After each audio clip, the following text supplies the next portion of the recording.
आर्थिक सर्वेक्षण आ गया है और आर्थिक सर्वेक्षण में जो तस्वीर दिख रही है भारत की इकोनॉमी की, वो करीब करीब वैसी है जैसी जानकार लोग इससे पहले अनुमान लगाने लगे थे। यानी तेज झटका लगा है, उस झटके से भारत की अर्थव्यवस्था उबर रही है। सर्वे का कहना है कि वी शेप रिकवरी हो रही है, यानी जितनी तेजी से गिरावट हुई थी इकोनॉमी में, उतनी ही तेजी से इकोनॉमी अब ऊपर की तरफ चल रही है। लेकिन इसके बावजूद कोरोना से पहले की स्थिति तक पहुंचने में 2 साल लग जाएंगे। यानी जो कोरोना का झटका लगा है, ये इकोनॉमी के 2 साल खा गया।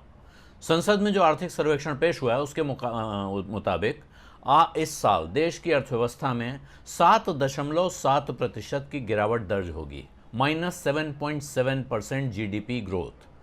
लेकिन इसके बाद जो साल आएगा, और अब सारा फोकस वहाँ है क्योंकि बजट भी जो आएगा वो उसी साल का होगा, वो भारत के इतिहास का, आज़ाद भारत के इतिहास का सबसे तेज ग्रोथ का साल होगा।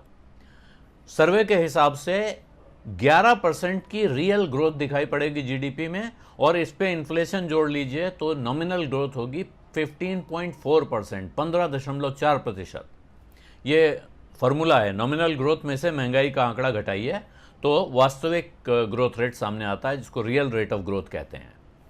हालांकि इसके साथ ही एक चिंताजनक खबर भी है कि जो पिछले साल का अनुमान था ग्रोथ का 4.2% जो बजट में रखा गया था, वो रिवाइज हुआ है और वो 4% कर दिया गया है।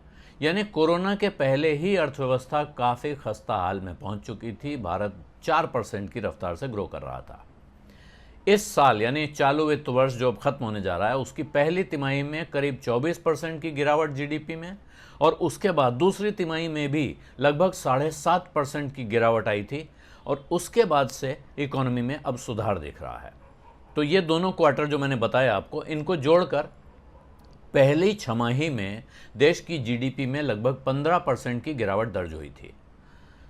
और अब उम्मीद यह है, इस सर्वे में कहा गया है कि जो दूसरी छमाही का आंकड़ा सामने आएगा जब मार्च का अंत होगा, वो 0.1%, 0.1% की ग्रोथ दिखाई, यानी पॉजिटिव ग्रोथ दिखाएगा। पूरा साल नेगेटिव में रहेगा, -7.7%, लेकिन ये जो दूसरी छमाही है साल की, वो ग्रोथ दिखाएगी 0.1% की कुल। लेकिन अगर आप पहली छमाही के मुकाबले आंकड़ा जोड़ेंगे तो वो हो जाएगी जीडीपी में 23.9% की बढ़ोतरी पिछली छमाही और इस छमाही के बीच।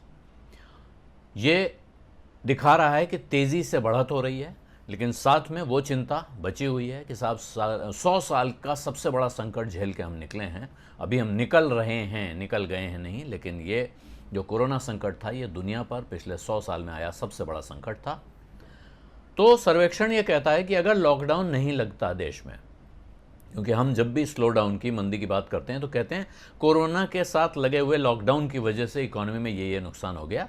सर्वे का कहना है कि अगर लॉकडाउन नहीं होता तब भी झटका लगना तय था, तगड़ा झटका लगना तय था। लेकिन लॉकडाउन से एक फ़ायदा हुआ, समय पर और कड़ाई से लॉकडाउन लगाने का फ़ायदा ये हुआ कि पूरे देश में एक तालमेल के साथ कोरोना से मुकाबला हो पाया और हम उससे बहुत तेज़ी के साथ बाहर निकल रहे हैं।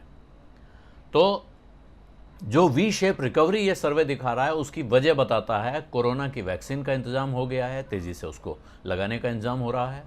सर्विस सेक्टर के कारोबार में तेज उछाल आया है उस गिरावट के बाद, और खपत में और निवेश में दोनों में देश में तेज़ी आई है। इसी का नतीजा है कि इस तेज़ मंदी का झटका झेलने के बाद भारत की अर्थव्यवस्था अब अगले साल देश की आज़ादी के बाद की सबसे तेज़ ग्रोथ दिखाने जा रही है जीडीपी में। इस सर्वे में एक सवाल उठाया गया अंतर्राष्ट्रीय रेटिंग एजेंसियों पे, उनके बारे में कहा गया है कि ये फंडामेंटल्स पे ध्यान नहीं देती हैं इस देश के। लेकिन एक खबर दिख रही है जिसको पॉजिटिव के तौर पे देखा जा रहा है कि साहब चालू खाते का जो हिसाब किताब है उसमें 2% का मुनाफा दिख रहा है, सरप्लस दिख रहा है, current account surplus. Current account surplus क्या है?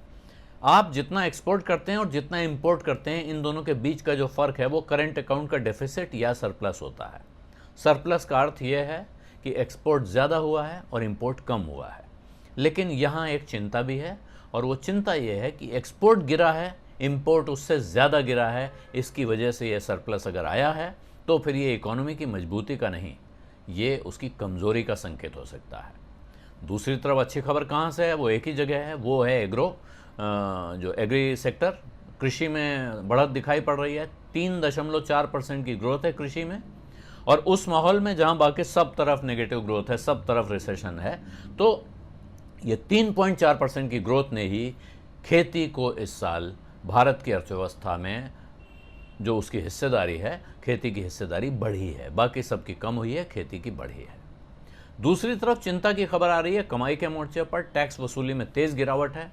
अप्रैल से नवंबर के बीच में सरकार की टैक्स से कमाई 12.6% कम हुई है, और ये कुल मिला के 10,26,000 करोड़ रुपए ही सरकार वसूल पाई है। वो भी कब? जबकि सरकार ने पेट्रोल और डीजल पे एक्साइज ड्यूटी बढ़ाई है इस बीच, और उसके रास्ते किसी तरह उसने अपना खजाना भरने का एक तरीका ढूंढ लिया है। इसके बाद भी साल भर में 24,20,000 करोड़ की वसूली का जो लक्ष्य है वो पूरा होने की संभावना नहीं दिखती है, कम रहेगा।